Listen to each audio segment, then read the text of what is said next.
Hello everyone, welcome back to learn with Mansi.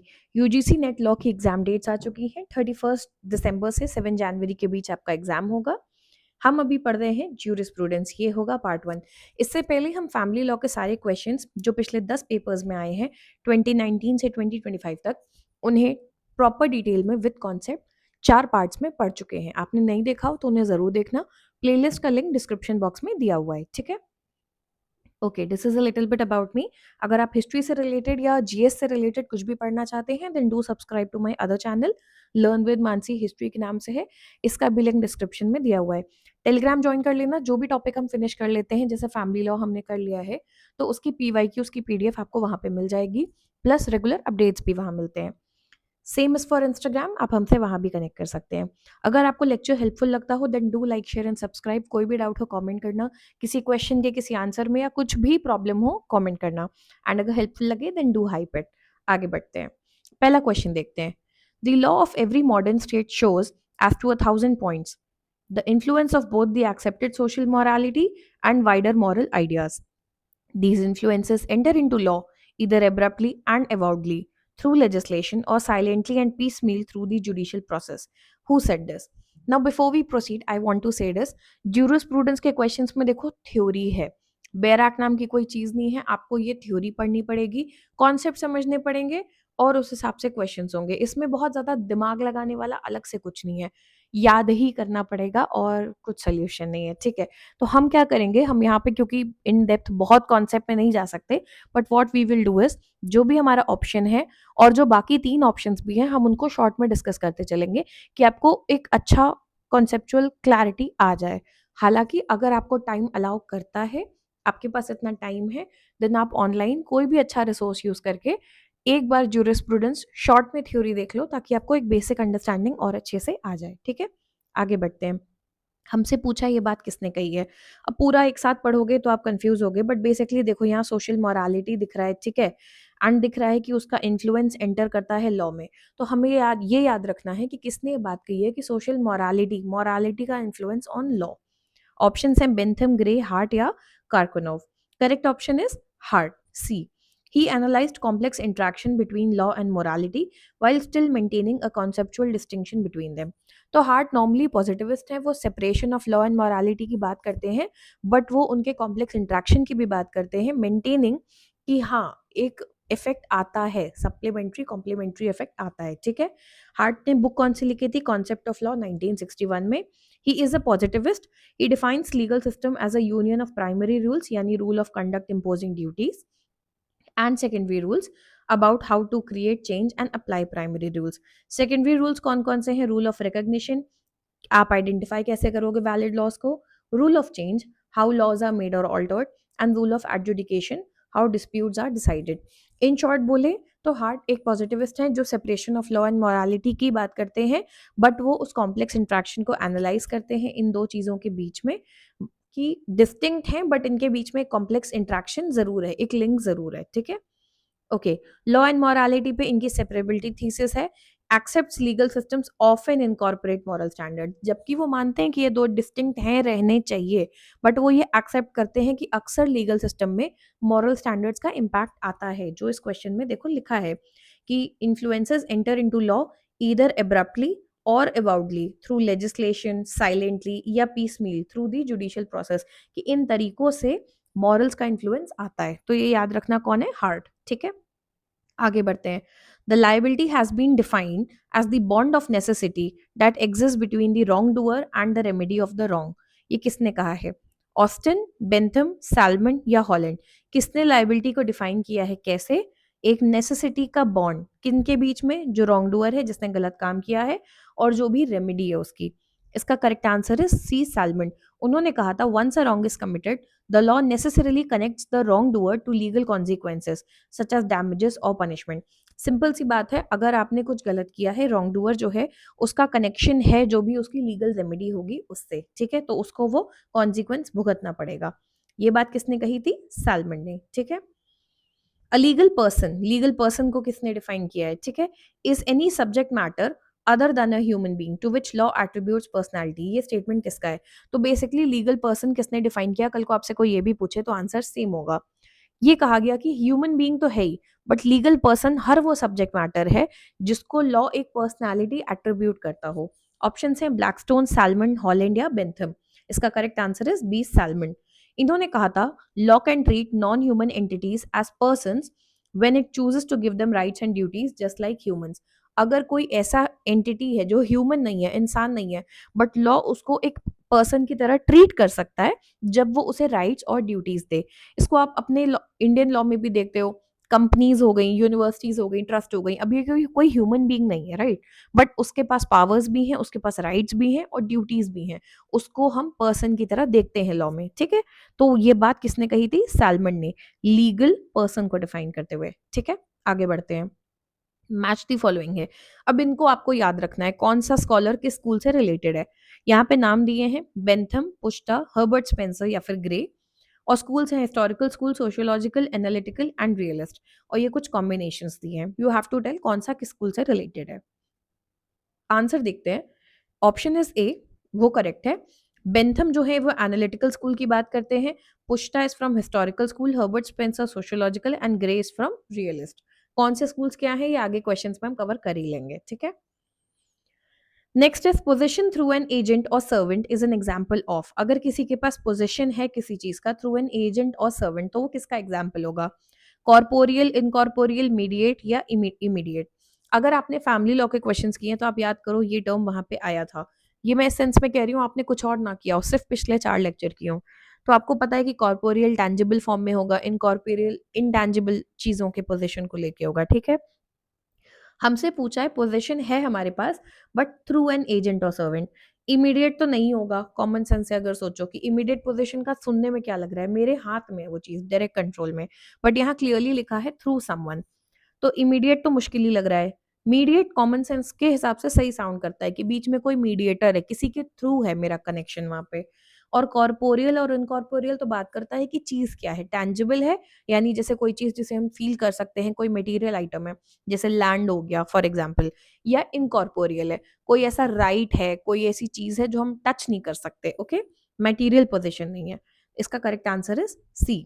देखो, possessed indirectly through another person acting on your behalf.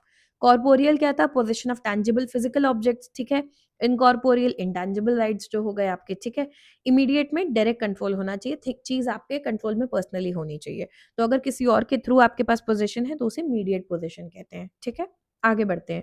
Who among the following has defined jurisprudence as the knowledge of things divine and human, the science of right and wrong. किसने jurisprudence को ऐसे define किया है? Knowledge of things divine and human, basically divine and human connection को लेके। Blackstone, Hobbs, सैलमंड या उल्पियन। Previous year question जो अभी तक हम कर चुके हैं तो हमें समझ में आ रहा है सैलमंड का तो लिंक कम लग रहा है, वो मॉरल और लॉ से रिलेटेड ज्यादा है, सिर्फ based on PYQs. In general हो सकता है कहा हो, हमें नहीं पता, बट फिलहाल अगर मैं तुक्का भी मारूं तो मैं पिछले क्वेश्चन करने के बाद इसको तो नहीं टेक करूंगी। अब बाकियों में बात करते हैं। Correct answer is D, Ulpian. Links law with both divine यानी moral and religious and human affairs. इन्होंने लॉ को दोनों से लिंक किया, डिवाइन से भी जो धार्मिक एंगल है, मॉरल एंगल है, और ह्यूमन अफेयर्स से भी। He sees jurisprudence as science that distinguishes just from unjust। उन्होंने कहा jurisprudence एक साइंस है सॉरी, जो किसी भी अनजस्ट और जस्ट चीज के बीच में डिस्टिंग्विश करती है, अलग करती है उन्हें, ठीक है। तो answer is Ulpian. Next is who among the following stated that postmodernism is a notoriously ambiguous concept. Postmodernism as a concept क्या होता है ये भी समझाने का पूरा डिटेल में टाइम नहीं है, बट किसने ये कहा था कि ये एक बहुत एम्बिगुअस कॉन्सेप्ट है, ठीक है। पोस्ट मॉडर्निज्म का लिंक हिस्ट्री में भी आता है, ठीक है। तो ये किसने कहा था? लॉयड, टोइनबी, सोमरवेल या Bentham. I am sorry if I am pronouncing someone's name wrong here, ठीक है। Correct answer is A, Lloyd. इनकी बुक थी इंट्रोडक्शन टू ज्यूरिस्प्रूडेंस, जिसमें इन्होंने पोस्ट मॉडर्निज्म को कहा था कि कोई single clear agreed upon definition नहीं है, which is very true about it, ठीक है। बाकी ऑप्शंस को देखते हैं। टॉइनबी, इनका हिस्ट्री में ज्यादा लिंक है, he is a historian of civilisation. तो जब इन्होंने पीरियडाइजेशन ऑफ हिस्ट्री किया कि ये एंशियंट है, ये मिडिवल है, फिर ये वाला एज आया, ब्लैक एज आई, ये सब हिस्ट्री से रिलेटेड है, लॉ से नहीं, कि ब्लैक एज आती है, ये वाली एज आती है, एक्सेट्रा। तो उस पीरियडाइजेशन में एक एज मॉडर्न के बाद आती है पोस्ट मॉडर्न, तो उसमें उन्होंने पीरियडाइजेशन करते वक्त पोस्ट मॉडर्निज्म का नाम यूज किया है, but he has not talked about post modernism in this manner, ठीक है। सोमरवेल भी, इन्होंने टोइनबी के काम पे कमेंट किया है, इनका भी डायरेक्ट कोई लिंक नहीं है। बेंथम एनालिटिकल या पॉजिटिव स्कूल से हैं और यूटिलिटेरियन है, ये कोडिफिकेशन ऑफ लॉ पे ज्यादा बात करते हैं, इनका भी इससे पोस्ट मॉडर्निज्म से कोई लिंक नहीं है, तो आंसर इज लॉयड। ठीक है, नेक्स्ट देखते हैं। लिस्ट 1 लिस्ट 2 मैच करनी है, राइट्स दिए हुए हैं कुछ और किस तरीके का राइट है इन्हें मैच करना है। ऑप्शंस पढ़ते हैं। लिस्ट 1 में दिया है a right which although recognised by law is not enforceable. ऐसा राइट जिसे लॉ तो रिकॉग्नाइज करता है पर वो एनफोर्सिबल नहीं है, यानी कोर्ट में उसके लिए जाके एनफोर्स नहीं करा सकते। सेकंड दिया है persons right in relation to his property. Third दिया है persons right relating to status and that arising out of contract. Fourth दिया है a right which does not create an immediate interest. Okay, और नाम दिए हैं प्रोप्राइटरी, पर्सनल, इम्परफेक्ट या contingent. आपने पीवाईक्यूज पहले किए हो या बेसिक आपको थोड़ा बहुत आइडिया होगा तो आपको इतना पता होगा कंटेंजेंट कुछ फ्यूचर बेस्ड होता है। ठीक है, तो ये तो हमें यहाँ पढ़ के समझ में आ रहा है, a right which does not create an immediate interest, आगे कुछ होगा तो राइट क्रिएट होगा। फॉर एग्जाम्पल, आप, मैं बहुत बेसिक एग्जाम्पल दे रही हूँ, किसी को बोलो कि तुम्हारे 90% आएंगे तो तुम्हें यहाँ जाने देंगे। ठीक है, तो ये एक फ्यूचर बेस्ड इवेंट के बेस पे एक राइट है कि एक कंटिजेंसी, कोई इवेंट होगा तब आपको वो हक मिलेगा। तो ये तो यहाँ समझ में आ रहा है, डी का 4 है। डी का 4 दो ऑप्शंस में दिया है, तो मेरे लिए ऑटोमेटिकली ये दो डिस्कनेक्ट हो जाएंगे, बचे ये, इनमें से कोई एक आंसर है। ठीक है, डी का तो 4 समझ में आ रहा है हमें। बाकी देखते हैं। अब देखो प्रॉपर्टी से रिलेटेड दिया है, and mind you when I am solving these questions मैं कॉन्सेप्ट बेस्ड कर ही नहीं रही हूँ। जब मैं आपके साथ डिस्कस कर रही हूँ before looking at the answer, मैं बात कर रही हूँ कि अगर आपको ब्लैंक हो इस क्वेश्चन को लेके तो एटलीस्ट कॉमन सेंस से क्या अप्रोच लगाने की कोशिश करना। ठीक है, कैसे सॉल्व करना है, इस पे सेपरेट लेक्चर लोग बाद में मांगते हैं। आई एम सेइंग सीखते जाओ साथ साथ कि क्वेश्चन कैसे सॉल्व करते हैं। प्रॉपर्टी से रिलेटेड है, प्रोप्राइटरी राइट, पढ़ के समझ में थोड़ा बहुत कनेक्शन लग रहा है, तो हमें लग रहा है शायद बी का 1 हो सकता है, तो प्रोबेबल आंसर बी लग रहा है एटलीस्ट ऊपर से, एंड आंसर बी है बी। ये तब है जब मैंने बाकी दोनों को देखा भी नहीं। करेक्ट आंसर बी है, अब इन्हें डिस्कस करते हैं। इम्परफेक्ट राइट क्या है कि लॉ एक्नॉलेज तो करता है पर एनफोर्स नहीं कर सकते, परफेक्शन नहीं है, तो ये इम्परफेक्ट राइट हो गया। प्रोप्राइटरी जैसे बोला, ओनरशिप और other legal interest in property. Personal right क्या होगा, कुछ जो पर्सनल है, मैंने किसी से कॉन्ट्रैक्ट बनाया, किसी इंडिविजुअल के अगेंस्ट मैं उसे एनफोर्स कर सकती हूँ। It is only available against specific individual, typically arising from contracts or family status and relations. Contingent right depends on a future event, ये मैं समझा चुकी हूँ। Interest becomes actual only if specific contingency occurs. I hope this is clear. ठीक है, next आता है question ownership पे। ओनरशिप किस तरीके की हो सकती है, कुछ कॉम्बिनेशन हैं। A legal and vested, B legal and equitable, C absolute and limited, D trust and beneficial. Correct option choose करना है। Option A B C and D यानी चारों, option B C and D, option C A B and C, या फिर option D A C and D. इसका correct answer देखते हैं। By the way अब हम 2019 दिसंबर के क्वेश्चंस कर रहे हैं। ठीक है, इसका करेक्ट आंसर है बी सी एंड डी। आओ ऑप्शंस को एक्सप्लोर करते हैं। ऑप्शन बी जो करेक्ट है उसको देखो अगर, तो लीगल एंड इक्विटेबल, ये जो है, सॉरी, ऑप्शन बी में तो तीनों आ गए, बी सी एंड डी। अब इन्हें एक एक करके देखते हैं। बी बात करता है लीगल एंड इक्विटेबल की। ठीक है, तो देखो लीगल टाइटल एक पर्सन में है, इक्विटेबल यानी बेनिफिशियल दूसरे के पास है। फॉर एग्जाम्पल, घर मैंने खरीदा है, मैंने रहने को तुम्हें दे दिया, तो लीगल टाइटल मेरा है, बेनिफिशियरी तुम हो। ठीक है, कुछ इस तरीके का एग्जाम्पल से आप समझ सकते हो। ओके, तो लीगल एंड इक्विटेबल एक कॉम्बिनेशन बनता है। ओके, सी में क्या था, एब्सोल्यूट एंड लिमिटेड। तो आपका जो राइट है, एब्सोल्यूट भी हो सकता है कि पूरी तरह प्रॉपर्टी मेरी है, मैं उसको खरीदूं, बेचूं, लीज पे दूं, मॉर्गेज करूं, कोई और इन्वॉल्व नहीं है। या फिर लिमिटेड हो सकता है, किसी को मैंने यूज करने को दिया तो उसके कुछ लिमिटेड राइट्स होंगे। ठीक है, तो एब्सोल्यूट एंड लिमिटेड ओनरशिप भी सही है। डी क्या था, ट्रस्ट एंड बेनिफिशियरी, ये भी kind of absolute and limited से लिंक्ड है, बट ये स्पेसिफिकली ट्रस्ट के केस में होता है। ट्रस्ट मतलब वो जो आपने सुना होगा, ट्रस्ट बना देना, जब आप ऑर्गेनाइजेशन में किसी के नाम पे ट्रस्ट फॉर्मेशन करते हो। ठीक है, तो इसमें ट्रस्टी जो होता है वो लीगल टाइटल होल्ड करता है, और बेनिफिशियरी बेनिफिशियल ओनरशिप, कि एक फादर ने अपने बच्चे के नाम पे ट्रस्ट बनवा दिए। ठीक है, तो लीगल टाइटल फादर के पास है, बेनिफिशियरी को उसका बेनिफिट मिलता है, तो ये भी ठीक है। ए क्यों सही नहीं है, लीगल एंड वेस्टेड, ये दो कॉम्बिनेशन में फिट नहीं बैठते, ये दो डिफरेंट टाइप के क्लासिफिकेशन है। लीगल एंड इक्विटेबल तो हमने यहाँ समझ लिया। वेस्टेड एंड कंटेंजेंट, वेस्टेड का मतलब होता है कि कुछ फ्यूचर पे डिपेंडेंट होना, ये राइट पूरी तरह परफेक्ट नहीं होता है कि कोई इवेंट होगा उस बेसिस पे आपका वेस्टेड इंटरेस्ट है, फ्यूचर इंटरेस्ट है, वो कंटेंजेंट से लिंक है, जो कंटेंजेंट मैं आपको ऑलरेडी समझा चुकी हूँ। तो legal and vested as a combination does not work, इसलिए ए आंसर नहीं है। आगे बढ़ते हैं। द कॉन्सेप्ट ऑफ यूनिवर्सलिज्म किस पे बेस्ड है? A natural theory, B theory of rationalism, C theory of positivism, D theory of cultural relativism. आपको चूज करना है। ऑप्शन ए में आते हैं ए एंड बी में आते हैं ए बी एंड सी में चारों आते हैं, या फिर D C and D. Okay, correct answer क्या है? Correct answer is A and B. देखो नेचुरल थ्योरी क्या है, बहुत कॉमन सेंस से समझो। यूनिवर्सलिज्म, यूनिवर्सल जो चीज सब पे अप्लाई हो, कुछ यूनिवर्सल लॉज। तो नेचुरल थ्योरी तो बात ही इसी बारे में करती है कि कुछ संसार के ऐसे नियम होते हैं, रूल्स होते हैं जो यूनिवर्सल है, मॉरली हर वे में सब पे अप्लाई होने चाहिए। ठीक है, अब किसी का मर्डर करना, किसी के जीने का राइट छीन लेना, तुम इंडिया में हो, दुनिया में कहीं हो, यूनिवर्स में कहीं हो, ये गलत है, ये चीजें सही नहीं है, राइट? तो ये एक बेसिक नेचुरल लॉ है ना, कि किसी को मारने में आपको पूछने की जरूरत नहीं है किसी से जाके कि क्या ये गलत है। भाई ये काम गलत है, बात खत्म है ना। तो ये नेचुरल थ्योरी से आते हैं। ठीक है, देखो, inherent rights and moral principles that apply universally to all human beings by virtue of their nature of existence. Nature और एग्जिस्टेंस, आप ह्यूमन बींग हैं, आप पे अप्लाई होते हैं कुछ नेचुरल यूनिवर्सल लॉज, वो आते हैं नेचुरल थ्योरी से। तो ऑब्वियसली ये यूनिवर्सलिज्म में फिट बैठता है। तो ऑप्शन ए तो सही है, 3 में दिया है, तो डी तो ऐसे ही एलिमिनेट हो गया। ठीक है, अब बी सभी में दिया हुआ है, तो बी को इतना स्टडी करने की जरूरत नहीं है। अब सवाल आता है सी डी इन सब में।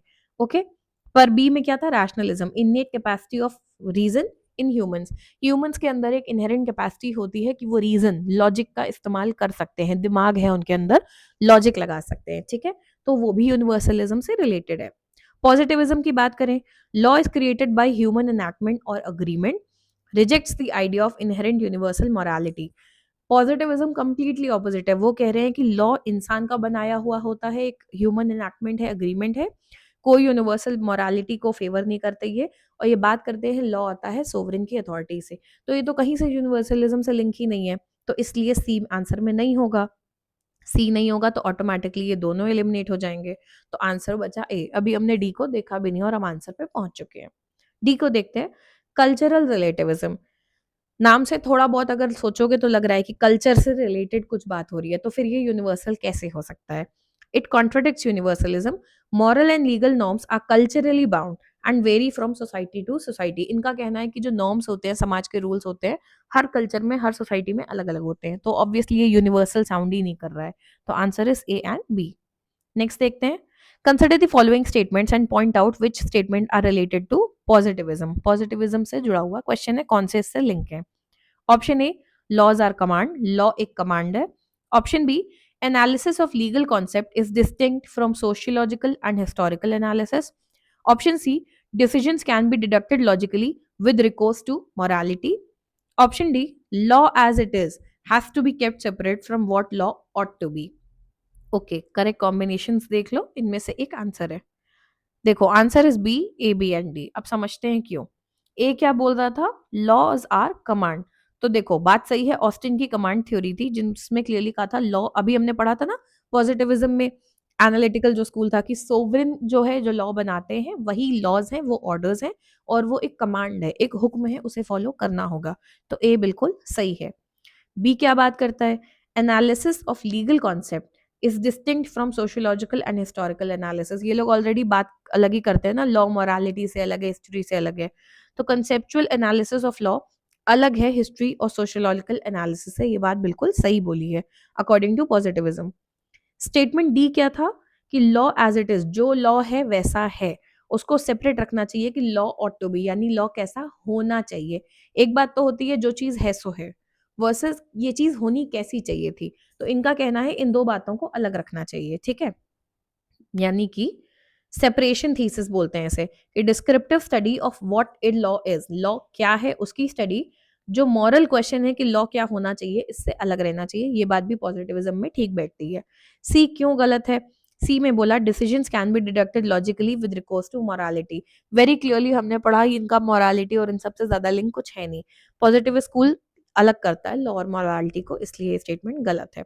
अब अगर आपको इतनी सी बात याद हो कि पॉजिटिव स्कूल लॉ और मोरालिटी को एक नहीं मानता, अलग अलग रखता है, तो ऑटोमेटिकली सी एलिमिनेट हो जाएगा। सी यहाँ पे है, सी यहाँ पे है, दो ऑप्शन आप ऐसे ही कट कर दोगे। अब ए बी एंड डी बचा, ए और डी दोनों में कॉमन है, बचा बी। आपको सिर्फ बी को समझना है, यानी एक ऑप्शन पे आके आपका क्वेश्चन अटकेगा। ठीक है, चलो आगे बढ़ते हैं। Which of the following jurist asserts that law and morality are complementary and supplementary to each other. Remember the first or second question we did in this lecture. Same है देखो, अगले ही साल पूछा, बट बहुत घुमा के पूछा. ऑप्शंस हैं ऑस्टिन, गेल्सन, हार्ट या डेवलिन. किसने कहा है कि law and morality complementary and supplementary हैं एक दूसरे के? Answer is Hart. हमने पढ़ा था कि वैसे तो हार्ट पॉजिटिविस्ट हैं जो लॉ और मोरालिटी को कंप्लीटली अलग रखने की बात करते हैं, बट वो ये एक्सेप्ट करते हैं कि in some aspects they are complementary and supplementary. And वो आर्ग्यू करते हैं कि minimum content of natural law necessary है for a society to survive. ठीक है. Next, Salmond enumerates 5 characteristics of legal rights. Salmond ने लीगल राइट्स में 5 characteristics बताए थे, उसमें से 4 तो दिए हैं. सब्जेक्ट होना चाहिए राइट का, कोई ऑब्जेक्ट होना चाहिए, कुछ कंटेंट होना चाहिए, टाइटल होना चाहिए. पांचवा क्या था हमसे ये पूछा है. Option A, property in respect of which right is claim. Option B, act और omission required by the right. Option C, legal reason for the existence of right. या फिर option D, the subject of the corresponding duty. इसका correct answer is D. Subject of the corresponding duty क्या है? One who holds the right while the corresponding duty is owed by others. किसका हक बनता है while the corresponding duty दूसरे ओ करते हैं. ठीक है. तो 5 क्या कैरेक्टरिस्टिक्स है, यहां से सीख के जाओ, हो सकता है अगली बार यही पूछ लें. Subject, object, content, title and last is subject of corresponding duty. ठीक है. मैच द फॉलोइंग है, थ्योरीज दी हैं और ज्यूरिस्ट के नाम दिए हैं. थ्योरीज कौन सी हैं? Spirit of people, social solidarity, dictates of reasoning, social control. नाम क्या दिए हैं? सैविग्नी, डिग्विट, एक्विनस, एक्विनास एंड एहरिंग. ठीक है. कुछ कॉम्बिनेशंस दिए हैं, आपको बताना है कौन सा सही है. करेक्ट आंसर इज ए. इनको पढ़ते हैं. सैविग्नी स्पिरिट ऑफ पीपल की बात करते हैं, role of people and their culture in shaping law. Duguit बात करते हैं सोशल सॉलिडारिटी, सोशल कोऑपरेशन से रिलेटेड है. एक्विनस बात करते हैं dictates of reasoning, basically natural reasoning से रिलेटेड. एयरिंग बात करते हैं social control, role of law in maintaining social order. आपका रोल क्या है? When you see this question, pause it. इन चारों के नाम एटलीस्ट गूगल करो, एआई यूज करो, what ever works for you. Short में इनको पढ़ो, ये किस बारे में है, किस स्कूल से हैं, क्या बात कर रहे हैं. रीजन बीइंग कि इनसे रिलेटेड क्वेश्चन अगली बार पूछा जाए तो आप पढ़ चुके हो. This is how you use PYQ. सिर्फ आंसर देख के आपको आगे नहीं बढ़ना होता है. उन चारों ऑप्शंस में कौन लोग हैं, किस बारे में बात करते हैं. अगली बार हो सकता है पूछ ले कि किस स्कूल से है, सावेगनी का नाम देके कि किस किस से रिलेटेड है. अब आपने सावेगनी नाम 10 बार पढ़ा पीवाईक्यूज में, पर यही बात नहीं पता आपको, है ना. सो जब कंसेप्चुअल पढ़ाई होती है वो ऐसे होती है क्वेश्चंस के थ्रू. आपने एक क्वेश्चन देखा, मैं आंसर बता के, बेसिक बता के आगे बढ़ रही हूँ. आपका यहाँ पे काम होगा एज अ स्टूडेंट फिलहाल के लिए कि आप 5 मिनट देके जल्दी से, इस पे बहुत टाइम नहीं देना है क्योंकि आप लिमिटेड टाइम फ्रेम में हो, जल्दी से गूगल किया, शॉर्ट में एक दो पैराग्राफ पढ़ लिए कि ओके कौन है, किस बारे में बात करते हैं, क्या एक जनरल अंडरस्टैंडिंग बिल्ड कर ली. जैसे ही आप ये करोगे, अगले 5 से 10 मिनट में आप 4 लोगों के बारे में शॉर्ट में एक बेसिक इन्फॉर्मेशन लेके जाओगे एग्जाम में. इनसे रिलेटेड कुछ पूछा गया तो पॉसिबिलिटी है कि आप मार्क कर पाओगे या एटलीस्ट ऑप्शन एलिमिनेट कर पाओगे. This is how you use PYQs. ठीक है. आगे बढ़ते हैं. पैसेज दिया है, मैं पूरा पढ़ नहीं रही हूँ, प्लीज इसे पॉज करके आराम से पढ़ लेना. इस पैसेज या कॉम्प्रिहेंशन के बेसिस पे 5 क्वेश्चन है. मेरे पर्सनल एक्सपीरियंस में डायरेक्ट कभी भी कुछ जल्दी से आंसर होता नहीं है. पेपर 1 का कॉम्प्रिहेंशन इज वेरी इजी क्योंकि वो डायरेक्ट आपको पैसेज से मिल जाता है. बट पेपर 2 के पैसेजेस एक सर्टेन टॉपिक पे बात करते हैं, बट ये मेरा ऑब्जर्वेशन है कि बहुत हेल्पफुल नहीं होता है, बट फिर भी एक रीडिंग मार लेनी चाहिए. क्वेश्चंस देखते हैं. Law is always in a state of continual change. ये किसका बेसिक टेनेट है? रियलिस्ट ज्यूरिस्प्रूडेंस, सोशियोलॉजिकल, फिलोसॉफिकल या फिर analytical. Correct answer is sociological. देखो, it views laws as a social institution that evolves with society. हमसे क्या कहा गया? Law is always in a state of continual change. Law समय के साथ बदलता रहता है हमेशा. ठीक है. तो इन्होंने बोला कि लॉ एक सोशल इंस्टीट्यूशन है जो सोसाइटी के साथ बदलता है. रियलिस्ट क्यों नहीं है? It focuses on what courts and जजेस actually do in practice. Philosophical में क्या है? Moral and conceptual foundation of law. Analytical हम पढ़ी चुके हैं, structure and logic of legal system. तो करेक्ट आंसर सोशियोलॉजिकल है. आगे बढ़ते हैं. Who among the following jurist said legal theory is linked at one end with philosophy and at the other end with political theory. किसने कहा कि legal theory एक तरफ फिलोसफी से कनेक्टेड है और दूसरी तरफ पॉलिटिकल थ्योरी से? John D Finch, Friedman, Morrison या बेंथम. इसका correct answer is Finch. He describes legal theory as a bridge on one side connecting to philosophy and other to political theory. ठीक है.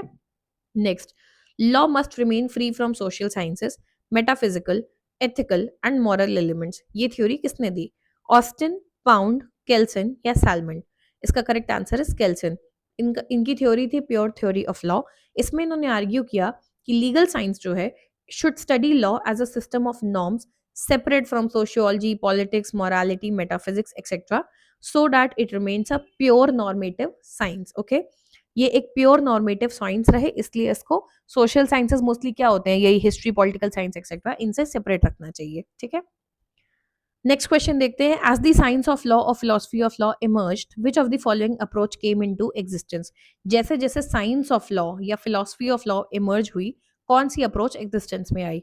Analytical positivist, socio legal, historical या realist? Correct answer is analytical positivist. It studies law by analysing it's concept and structure as laid down by the sovereign, separating it from morality और social sciences. अब तक इतना समझ में आ गया होगा कि एनालिटिकल स्कूल या पॉजिटिव स्कूल जो है वो हमेशा बात करता है लॉ वो है जो सोवरेन ने बता दिया, इसका मॉरलिटी या सोशल साइंस से लिंक नहीं बनाते वो लोग। ठीक है, next, who defined jurisprudence as a formal science of positive law? अब देखो पॉजिटिव लॉ से रिलेटेड है, ऑस्टिन, हार्ट, सैलमंड या हॉलैंड? Correct answer is